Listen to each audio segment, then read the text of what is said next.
नमस्कार दोस्तों, मैं आपका दोस्त यतेंद्र मौर्य एक बार वापस से सॉल्यूशन क्लासेस में आपका स्वागत करता हूं। आइए आज हम मिलकर करते हैं पेपर नंबर 841 का solution. Let's start. My dear friends, first question है अपना, identify the segment in the following sentence which contains a grammatical error. यानी हमें इस पूरे सेंटेंस में कोई ग्रामर की गलती फाइंड आउट करनी है। अगर कोई है तो देखते हैं। As the bus came to a stop, कि जैसे बस अपने स्टॉप पर आई, the conductor called up in a loud voice. मेरे प्यारे दोस्तों, यहाँ पर कंडक्टर द्वारा बुलाए जाने की बात है ना। तो बड़ी आवाज में, तेज आवाज में बुलाने को कॉल्ड अप नहीं, कॉल आउट कहते हैं, है ना। कॉल अप नहीं, कॉल आउट कहते हैं। कॉल अप का मतलब जैसे फोन कर लेना, इस प्रकार से होता है, लेकिन कॉल्ड आउट मतलब जोर से किसी को बुलाना। तो यहाँ पर कंडक्टर दूसरों को बुला ही तो रहा है, इसलिए ऑप्शन सी मेरा आंसर हो जाता है। बढ़ते हैं आगे। नेक्स्ट सेंटेंस भी हमारा यही है, ग्रामेटिकल एरर ही हमें फाइंड आउट करनी है। Boys and girls both enjoy playing with building blocks. ठीक है, अब यहाँ देखते हैं कि बॉयज एंड गर्ल्स बोथ, ठीक है। हालांकि देखने में अगर कंजंक्शन की बात करें तो बोथ के बाद में एंड का यूज होता है। यहां पर एंड के बाद में बोथ का यूज हुआ है। देखा जाए तो ठीक माना जाता है अगर प्रेशराइज करने की बात होती है, लेकिन एसएससी बैंक्स की बात करें तो प्रेफरेबल इसको मानती है, राइट। तो यहां पर क्या होना चाहिए था, बोथ को यहां में आगे लेकर आना चाहिए था कि both boys and girls. Option C हमारा आंसर हो जाता है। बढ़ते हैं आगे। अगला क्वेश्चन है, select the most appropriate option. हमें सबसे उचित विकल्प चुनना है to replace the underlined segment in the given sentence. ठीक है, सीधी सी बात यह है, ये हमारा सेंटेंस है, ये अंडरलाइन किया हुआ भाग है। यदि ये भाग अकॉर्डिंग टू सेंटेंस सही है तो हमें नो इंप्रूवमेंट चूज करना है, और अगर ये गलत है तो उन तीन में से हमें इसको रिप्लेस कर देना। पढ़ते हैं। Everyone was pleased, हर कोई खुश था ये जानकर कि the actor would reprise his role as the captivating pirate। मेरे दोस्तों, सबसे पहले तो रिप्राइज का मतलब देख लेते हैं। इसका मतलब होता है पुनः भूमिका निभाना, यानी कोई रोल वापस से अदा करना, भूमिका निभाना। ठीक है, और यहां पर एक वर्ड आया है कैप्टिवेटिंग। कैप्टिवेटिंग का मतलब होता है आकर्षक, और पायरेट का मतलब होता है समुद्री डाकू। समुद्री डाकू, ठीक है। तो पूरे सेंटेंस का अर्थ हो गया कि हर कोई ये जानकर खुश था कि एक्टर अपने आकर्षक जो भूमिका थी उसकी, समुद्री डाकू की, वो वापस से निभाएगा। यहाँ पर रोल निभाने की बात है, एक्टर दिया हुआ है, तो हम इस हिंट के साथ में रिप्राइज को रिटेन रखेंगे, यानी इसी वर्ड के साथ अपन आगे बढ़ेंगे।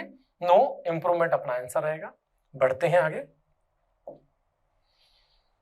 अगला भी जो क्वेश्चन वो यही है, हमें अप्रोप्रिएट ऑप्शन देना है, ठीक है, उस अंडरलाइन सेगमेंट के लिए। The professor despite being exhausted, कि जो प्रोफेसर साहब थे, डेस्पाइट बीइंग एग्जॉस्टेड यानी बहुत ज्यादा थकने के बावजूद, insisted on to explain the concept again, यानी उन्होंने जो अवधारणाएं थी, कॉन्सेप्ट थो, उनको एक्सप्लेन करने पे जोर दिया। ठीक है, मेरे प्यारे दोस्तों, यहां पर देखिए ऑन आया हुआ है, और ऑन एक प्रेपोजिशन होती है। ठीक है, और प्रेपोजिशन के बाद हम सबको पता है उसका ऑब्जेक्ट आता है, और वो किसके रूप में आएगा, जेरंड के रूप में है। और जेरंड का मतलब होता है फर्स्ट फॉर्म में आईएनजी। तो यानी ऑन टू एक्सप्लेन ना कर किसका यूज होगा, ऑन एक्सप्लेनिंग पर यूज होगा इसका। ठीक है, आगे बढ़ते हैं दोस्त। अगला क्वेश्चन है, given below are 4 jumbled sentences, यानी 4 हमें सेंटेंस दिए हुए हैं। Pick the option that gives their correct order, हमें सही क्रम बताना है। ये उबड़ खाबड़ तरीके से दिए हुए, हमें पढ़कर सही क्रम में इनको व्यवस्थित करना है। पढ़ते हैं। China is govern by the communist party, यानी चाइना को कम्युनिस्ट पार्टी चलाती है, वो शासन करती है। विच हैज मेंटेन्ड, दोस्तों ये विच इसके लिए गया है, चाइना के लिए नहीं है। Which has maintained it's firm grip on political power since the revolution of 1949, यानी चाइना को एक कम्युनिस्ट पार्टी चलाती है जिसने 1949 की क्रांति से ही इसके ऊपर चाइना पर एक फर्म ग्रिप रखी है, एक अच्छी पकड़ बनाए हुए हैं। दिस स्ट्रक्चर एंश्योर्स, और यह स्ट्रक्चर, यह ढांचा, यह व्यवस्था एंश्योर्स सुनिश्चित करती है। अब देखो दिस स्ट्रक्चर, स्ट्रक्चर कौन सा है हमें पता नहीं है, यानी क्यों से तो स्टार्ट नहीं होगा। This structure ensures that all major decision, यानी यह व्यवस्था सुनिश्चित करते कि सभी जो बड़े निर्णय है regarding governance, economy and national security, जो चाहे शासन से संबंधित हो, अर्थशास्त्र से संबंधित हो या फिर राष्ट्रीय सुरक्षा से संबंधित हो, are made collectively at the highest level, यानी वो सामूहिक रूप से एक उच्चतम स्तर पर लिए जाते हैं। At the top of this system, इस सिस्टम के टॉप पर sits the politburo standing committee, इस सिस्टम के सबसे ऊपर कौन रहता है, पॉलिट ब्यूरो रहता है। A small but enormously powerful body of senior party leaders, यानी छोटा लेकिन एक बहुत ही शक्तिशाली इकाई है वरिष्ठ पार्टी के नेताओं की, पॉलिट ब्यूरो। क्रिटिक्स, आलोचक जो है, however, लेकिन आर्ग्यू, वो इस बात पर जोर देते हैं, बहस करते हैं, that this concentration of power leaves little room for political opposition, यानी इस तरह की जो पावर है, सत्ता, इस प्रकार के जो पावर है वो बहुत ही कम जगह या ना के बराबर जगह छोड़, देखो लिटिल लिखा हुआ है, ना के बराबर जगह रहती है इसमें, किसके लिए, पॉलिटिकल ऑपोजिशन यानी विपक्ष के लिए, और इंडिपेंडेंट डेमोक्रेटिक इंस्टीट्यूशन या फिर स्वतंत्र लोकतांत्रिक संस्थानों के लिए। मेरे प्यारे दोस्तों, यहां पर बात हो रही है चाइना और उसके शासन की बात हो रही है, तो नो डाउट नंबर 1 पी से शुरू होना चाहिए, यानी बी और क्यू तो बी और सी तो खत्म हो गया कि चाइना को एक पार्टी द्वारा चलाया जाता, कम्युनिस्ट पार्टी द्वारा, जिसकी 1949 की जो क्रांति है तब से ही उसने एक अच्छी पकड़ बनाई हुई है। ठीक है, अब ये कहता है कि however at the top of the system sits the polit bureau। अब देखिए ये कह रहा है कि इस सिस्टम के सबसे ऊपर, भाई सिस्टम कौन सा है, कम्युनिस्ट पार्टी है। दिस सिस्टम, ये दिस सिस्टम इसके लिए आया हुआ कि सिस्टम के सबसे ऊपर कौन रहता है, स्टैंडिंग कमेटी है। ठीक है ना, तो क्यों पी के बाद में आर आना चाहिए, पी के बाद में आर आना चाहिए, क्योंकि क्यू तो मैं ला ही नहीं सकता ना। दिस स्ट्रक्चर, कौन सा स्ट्रक्चर, स्ट्रक्चर इस पॉलिट ब्यूरो की बात कर रहा है वो। ठीक है ना, इस पॉलिट ब्यूरो अपने आप में एक स्ट्रक्चर है, उसके बारे में फिर बात की जाएगी, तो आर के बाद में क्यू आना चाहिए, तो यानी ऑप्शन डी हमारा हो जाएगा पी आर क्यू एस। ठीक है, बढ़ते हैं दोस्तों आगे। हाँ जी, ओके, इस क्वेश्चन में हमें करेक्ट वन वर्ड सब्स्टिट्यूशन देना है। पढ़ते हैं, considered by other people to be strange और अनयूजुअल, यानी सीधी सी बात है, दूसरे लोगों द्वारा अजीब या असामान्य लगे, असामान्य माना जाए, और वो कौन सा व्यवहार होता है, एक्सेंट्रिक। एक्सेंट्रिक का मतलब होता है सनकी। ठीक है, जैसे इस समय मुझे माफ करना, जैसे कि कहा जा रहा है ट्रम्प सनकी है, क्षमा चाहता हूं दोस्तों। अगला है एलिप्सिस। आपने देखा होगा कई बार अपन सेंटेंस कंप्लीट करने के बाद ये 3 डॉट छोड़ देते हैं, ये एलिप्सिस ही होते हैं ये। ठीक है, एक्लेक्टिक, एक्लेक्टिक का मतलब होता है चयनात्मक। चयनात्मक यानी जब आप किस चीज को चयन करो। ठीक है, और एगैलिटेरियन, एगैलिटेरियन का मतलब होता है एकेश्वरवादी, यानी एक ही ईश्वर को मानने वाले, एकेश्वरवादी। तो ऑप्शन ए मेरा आंसर हो जाता है। बढ़ते हैं आगे। यस, वापस से दोस्तों में यहाँ पर करेक्ट वन वर्ड सब्स्टिट्यूशन ही देना है यहाँ पर, ये कहता है the study and treatment of tumour, यानी ट्यूमर मतलब गांठ, गांठों का ट्यूमर्स का इलाज और उसका अध्ययन क्या कहलाता है? नो डाउट ऑन्कोलॉजी कहलाता है, क्योंकि ऑन्कोलॉजी में क्या होती है? गांठ ही बनती है ना, गांठ का अध्ययन किया जाता है कैंसर में भी, तो कैंसर विज्ञान अपन इसको कह सकते हैं, कैंसर विज्ञान। यूरोलॉजी मतलब मूत्र रोग विज्ञान, ठीक है ना। फ्रेनोलॉजी, फ्रेनोलॉजी का मतलब होता है खोपड़ी के आकार से जब अध्ययन किया जाए, खोपड़ी के आकार से किया जाने वाला अध्ययन।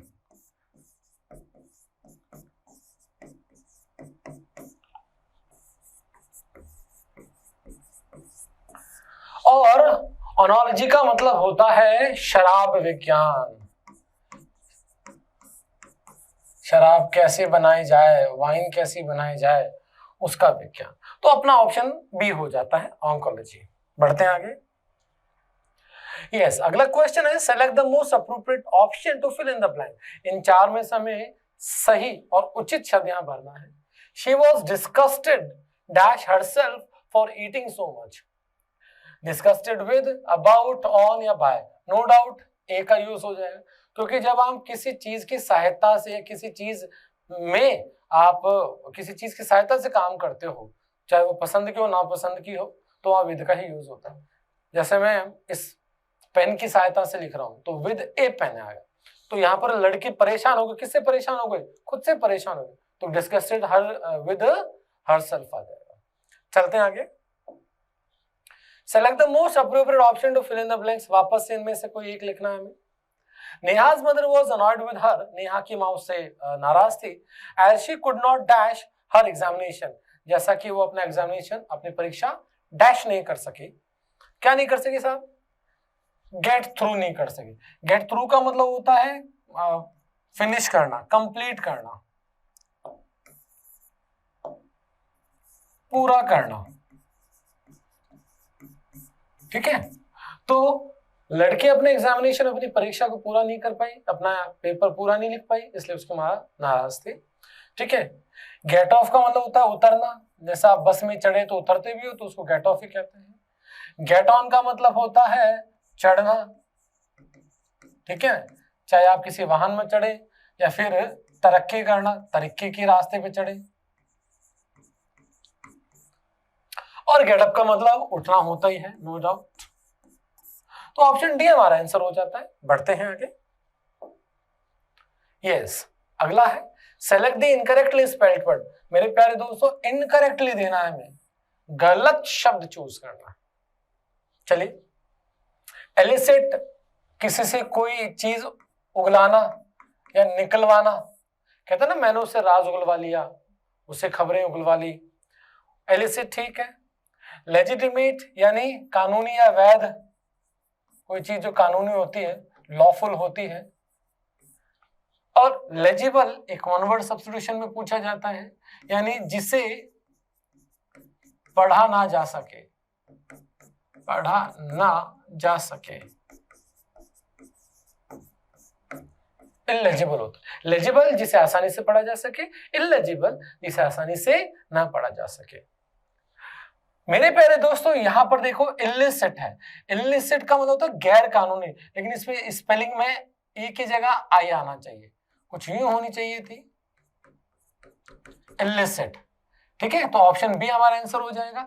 इसका मतलब होता है गैर कानूनी, गैर कानूनी, अवैध जिसे कहते हैं अपन,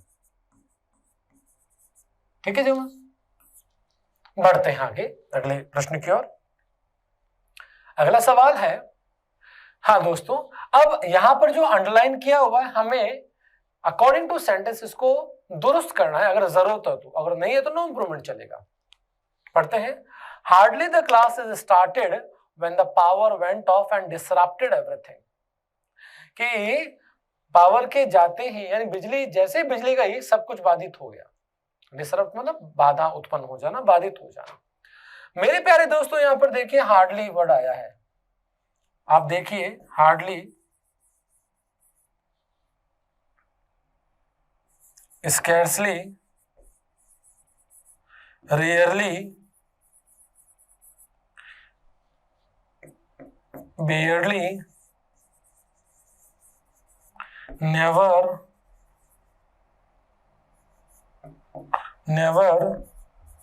नो सूनर, नो क्विकर,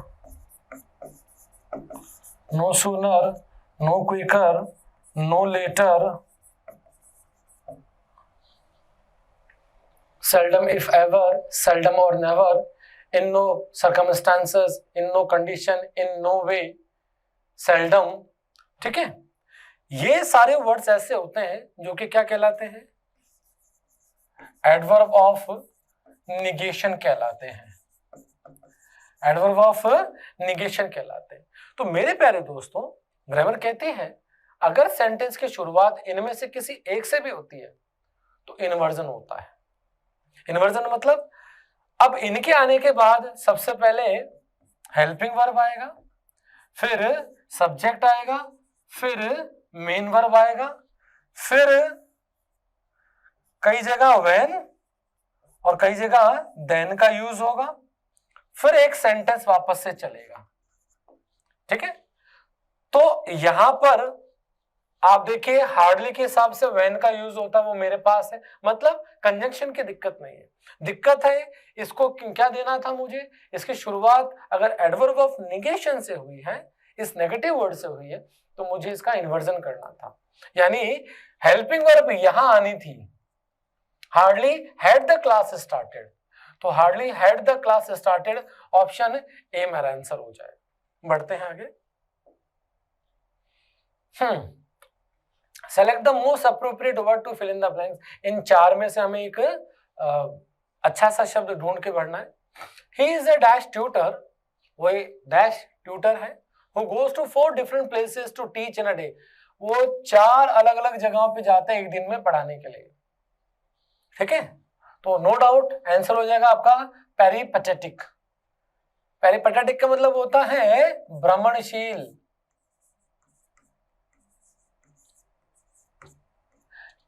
क्या होता है, भ्रमणशील, घूम घूम कर काम करने वाला।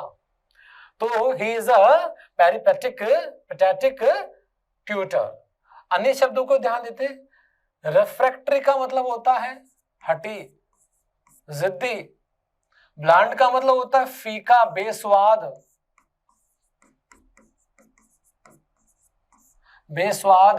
और स्पेक्टेक्युलर का मतलब होता है शानदार।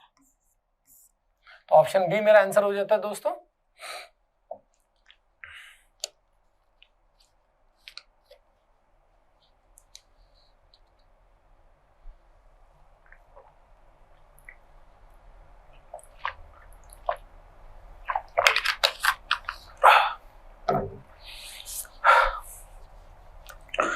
बढ़ते आगे दोस्तों, अगला है select the most appropriate antonym देना है दोस्तों में, उल्टा शब्द ऑपोजिट में देना है।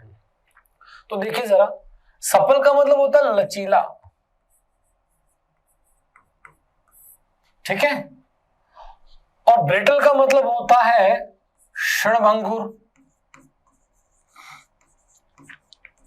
यानी जो तुरंत टूट जाती है। जैसे हम सब ने कुरकुरे देखे हैं, कुरकुरे ये सारे क्या होते हैं, कुरकुरे चिप्स, ये क्षणभंगुर होते हैं, मतलब तुरंत टूट जाते हैं। अब तुरंत क्यों टूट जाते हैं, क्योंकि लचीले नहीं होते हैं, है ना। तो जैसी चीजें तुरंत टूट जाती है, लचीली नहीं होती है, वो ब्रिटल्स कहलाती है। वो आप देखें, फ्लेक्सिबल और प्लायबल, इन दोनों का मतलब क्या होता है, लचीला ही होता है, ठीक है। और बेंडिंग का मतलब भी वो होता है झुका हुआ, और झुका हुआ मतलब वो लचीला ही हो जाएगा, झुकने वाला,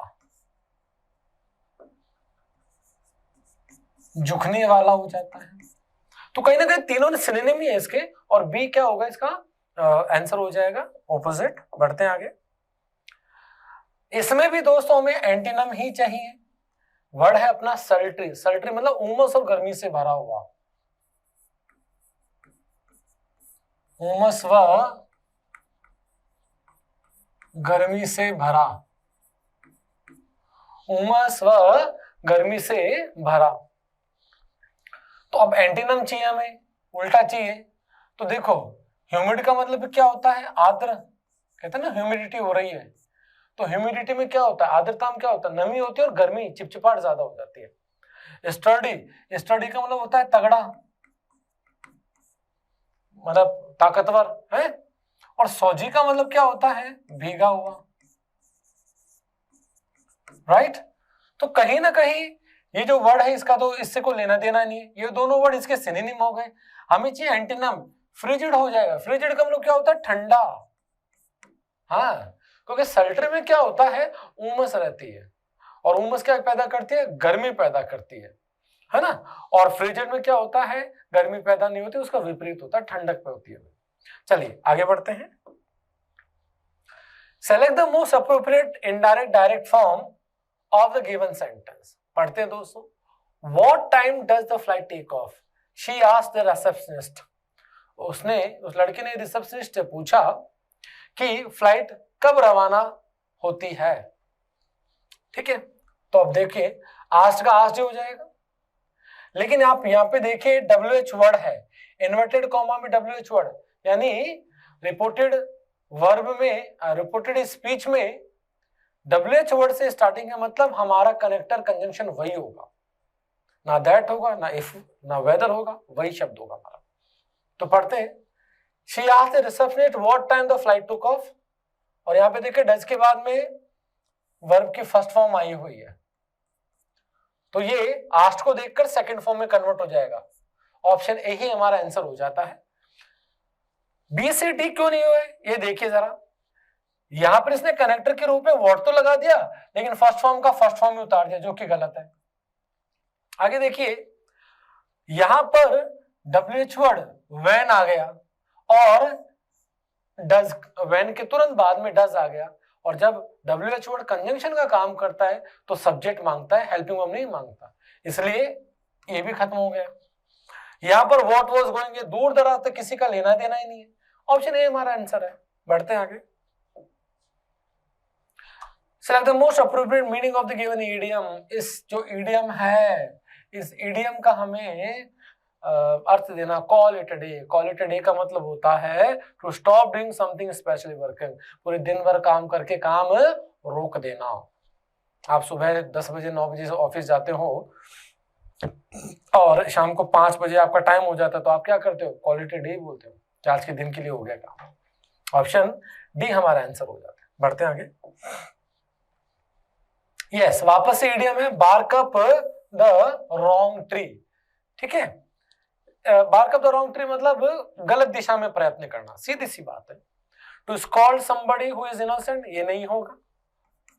to expect a favour from an enemy, दुश्मन से कोई पक्ष की उम्मीद करना, नहीं होगा। To pursue a mistaken course of action, to request in an appropriate manner, नहीं ये भी नहीं होगा। To pursue mistaken course of action, yes, यानी कोई मिस्टेकन कोर्स ऑफ एक्शन, यानी गलत कार्य गलत दिशा में करना, सीधी सी बात। चलिए बढ़ते हैं आगे। Select the correct active passive form of the given sentence. पहले देख लेते हैं हमारा सेंटेंस क्या है। सुनीता विल बेक, ये मेरा सब्जेक्ट हो गया, ये मेरी हेल्पिंग वर्ब हो गई, ये मेरी मेन वर्ब हो गई, मतलब ये मेरा एक्टिव है। मुझे पैसिव देना है। 2 डजन कुकीज, ये मेरा ऑब्जेक्ट हो गया, और ये मेरा इन the next half an hour, ये मेरा एडवर्बियल हो गया, मतलब समय हो गया, सीधी सी बात। तो देखते हैं, Sunita will bake 2 dozen cookies in the next half an hour. तो 2 dozen cookies will be baked by Sunita in the next half an hour, ये पीछे भी लग सकता है, आगे भी लग सकता है। तो यहां देखिए, in the next half an hour 2 dozen cookies will be, 2 dozen cookies ये ऑब्जेक्ट था मेरा, क्या बन गया, सब्जेक्ट बन गया। विल का विल बी हो गया, और बेक की कौन सी फॉर्म आ गई, थर्ड फॉर्म हो गई, बेक्ड बाय सुनीता। तो ये मेरा आंसर हो गया। आगे आंसर्स क्यों नहीं हुए वो देखते हैं। यहां पर विल का विल भी होना चाहिए था, आर दे दिया तो ये इनकरेक्ट हो गया। Baking of 2 dozen, main verb को आईएनजी में कन्वर्ट कर दिया, ये गलत हो गया। इसी प्रकार से डी भी गलत। विल बी बेक्ड, यानी मॉडल्स के साथ में बी लगा के थर्ड फॉर्म लगा देना है, पैसिव कन्वर्ट हो जाता हमारा। चलिए क्लोज टेस्ट देखते हैं दोस्तों। There was enough dash the bookstore owner turned librarian to assess the library's value contents. This was enough for कि लाइब्रेरियन से, बुक स्टोर ऑनर से, यानी किताब की दुकान के मालिकों से लाइब्रेरियन बने हुसैन के लिए ये इतना सा काफी था कि लाइब्रेरी की वैल्यूएबल कंटेंट्स को पहचानना, उनका विश्लेषण करना। ठीक है, बढ़ते हैं आगे। The preface of his book read, यानी उसकी जो बुक जो था उसका प्रीफेस वो क्या था कि painters dash technical knowledge to paint. अब पेंटर्स में टेक्निकल नॉलेज कैसे होती है? अब पेंटर्स प्लूरल है तो नो डाउट हैव आ जाएगा कि painters have technical knowledge to paint, कि पेंटर्स में टेक्निकल नॉलेज तो होती है but lack understanding of nature, लेकिन उनके नेचर को अंडरस्टैंड करने की कमी होती है। Dash they fail to create a masterpiece. अब देखो यहां पर इसने काम बताया कि पेंटर्स में टेक्निकल नॉलेज होती है लेकिन उनमें इस चीज की कमी होती है। अब ये रिजल्ट बता रहा है, इसलिए ये हो जाता है, इसलिए वे लोग एक अच्छा पीस बनाने में फेल हो जाते हैं। तो अब रिजल्ट निकालना है, रिजल्ट के लिए किसका यूज होगा? हैंस का, इसीलिए वे फेल हो जाते हैं। पॉइंटेड आउट हुसैन, हुसैन इस बात को कहा, एडिंग ये जोड़ते हुए, all I dash in my life has come from books, कि जो भी मैंने अपनी जिंदगी में डैश किया है वो किताबों से ही आया है।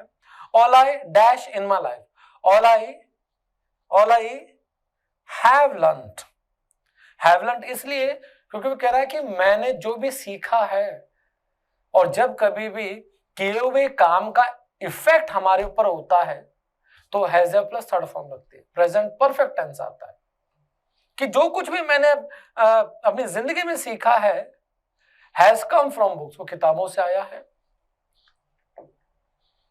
The grand library at the palace is a cash dash knowledge. Cash का मतलब होता है भंडार, कैश डैश नॉलेज। अब देखो कैश एक नाउन है, नॉलेज भी एक नाउन है, दोनों नॉन लिविंग नाउन है, तो दोनों को, नॉन लिविंग को जोड़ने के लिए किसका यूज होगा? ऑफ का, कि ज्ञान का भंडार है। तो ऑप्शन सी हमारा आंसर हो जाता है। बढ़ते हैं आगे दोस्तों, अगला सेंटेंस वापस से हमारे पास 4 जंबल सेंटेंसेस है, हमें क्या करना है? इनका सही क्रम देना है। पढ़ते हैं मेरे प्यारों।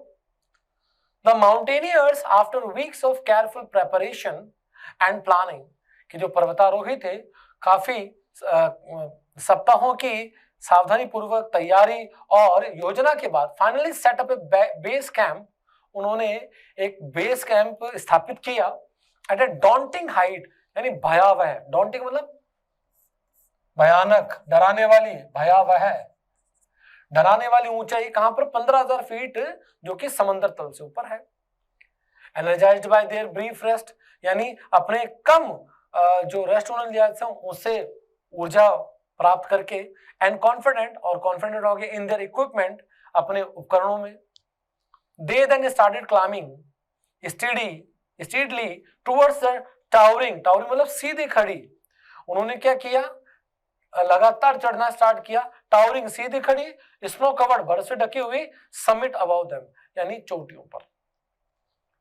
बैटलिंग फियर्स विंड्स यानी खतरनाक हवाओं से लड़ते हुए, थिनिंग एयर पतली होती हवाओं से लड़ते हुए, दे स्ट्रगल्ड अप अ ट्रिचरसली स्टीप, ट्रिचरस का मतलब होता है धोखा देने वाली, स्टीप का मतलब होता है तीव्र, स्लोप का मतलब होता है ढाल, यानी उनको संघर्ष करना पड़ा। कैसे संघर्ष करना पड़ा? यानी धोखा देने वाली तेज ढाल, बिफोर फाइनली स्टॉपिंग यानी अंतिम रूप से रुकने से पहले, utterly spent at a height of 20,000 feet, 20,000 feet की ऊंचाई पर। There in their small but sturdy tents, वहां उनके छोटे लेकिन स्टडी टेंट्स में they stayed for a full week, पूरे सप्ताह भर के लिए वो रुके। Allowing their bodies to gradually get accustomed to, accustomed to का मतलब होता है आदी हो जाना, है ना। अपने शरीरों को फाइनली क्या किया उन्होंने, आदी बनाया to the harsh mountain climate, यानी उस रुक्ष कठोर जो पर्वतीय जलवायु था उनके प्रति एक्लेमेटाइज किया उन्होंने अपने आप को। आइए दोस्तों पढ़ते हैं। The mountaineers after weeks of careful preparation finally अब देखिए यहां पर यह आया हुआ है देयर मतलब वहां, ठीक है। अब वहां मतलब कहां ये हमें पता नहीं है, यानी ऐसे शुरुआत नहीं होगी जो कि है भी नहीं, ठीक है। अब यहाँ पे एनर्जाइज्ड बाय ब्रीफ रेस्ट, आदमी रेस्ट कब लेगा, जब पहले बेस कैंप लगाएगा, यानी क्यू से भी नहीं होना चाहिए, ऐसे नहीं होगा, क्यू से भी नहीं होगा starting. Battling fierce wind they struggled up to treacherous system, यानी मेरे हिसाब से पी से स्टार्ट होना चाहिए,